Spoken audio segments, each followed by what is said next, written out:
白色先手，纏繞之法。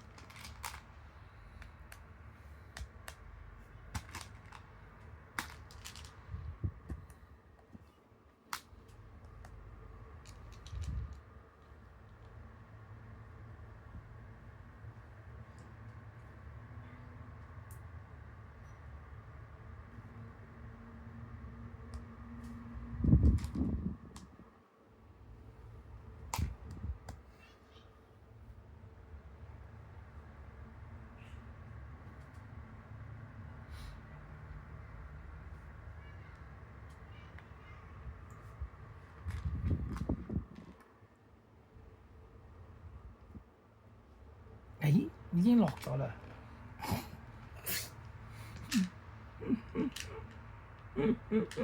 有問題。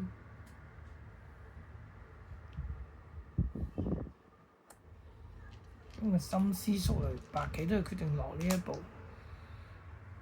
果然係暗藏殺機，為咗要破壞嗰個田字，我哋決定擺呢度。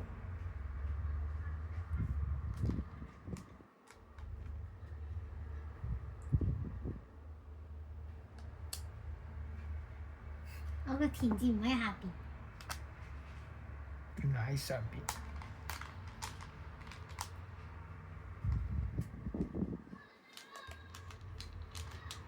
白色作為先手，依家想辦法突圍啊！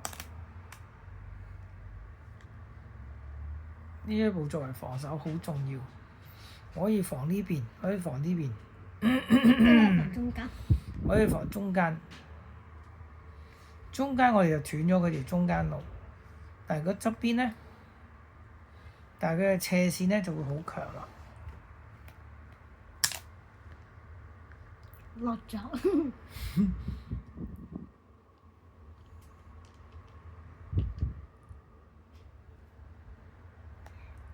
佢決定危險啲，防單邊啦。白棋攻啦，開始。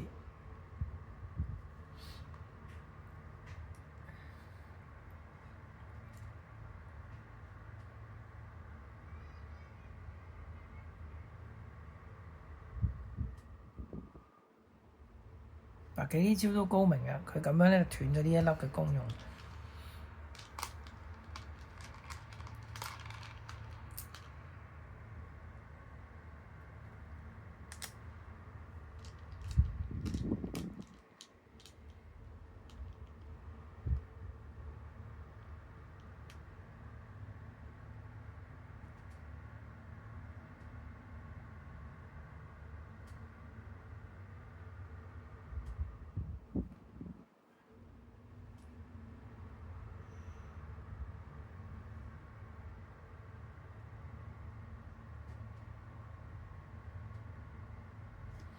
點解黑棋好危殆啊？突然之間變得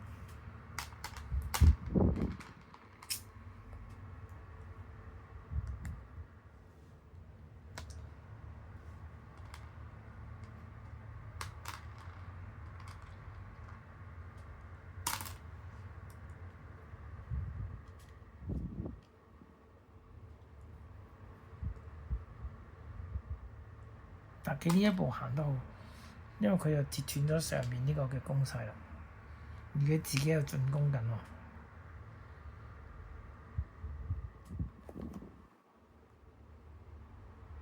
舉中指。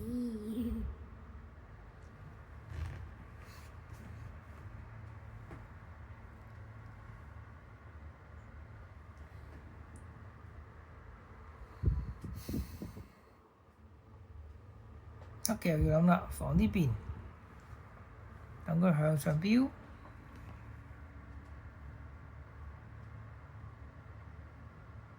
防呢邊，等佢向下飆。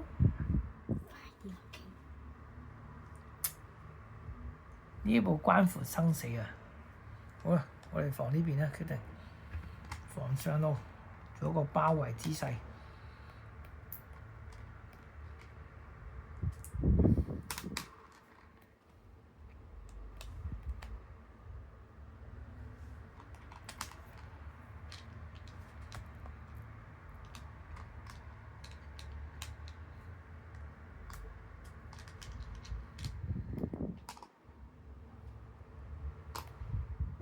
黑色作為後手，呢個時候就要攻啦。